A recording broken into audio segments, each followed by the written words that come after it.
And now it's gonna be difficult. So around like it's gonna be difficult.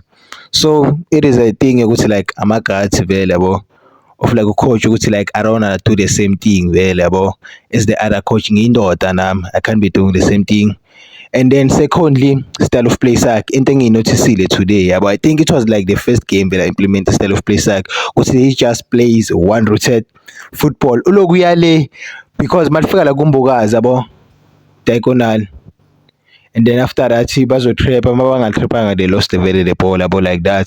But because like Ipagania because of the quality vele they have yabo they were able also like to rotate the ball well around, but it showed ukuthi like coach instructed ukuthi like bantu bavele like bashaya like amanto ama diagonal one rotate way yabo like sky football in helicopter or what, which is a little disappointment if I'm being honest from like the side of Orlando Pirates udlala like ibhola elinjalo. So with like the qualities of like the midfielders available they have, and yeah, it's gonna be a difficult show, and I don't wanna lie. For Bano Audi is it Audi or who? Yeah, the coach of Pirates is gonna be a difficult like show. I don't wanna lie, man.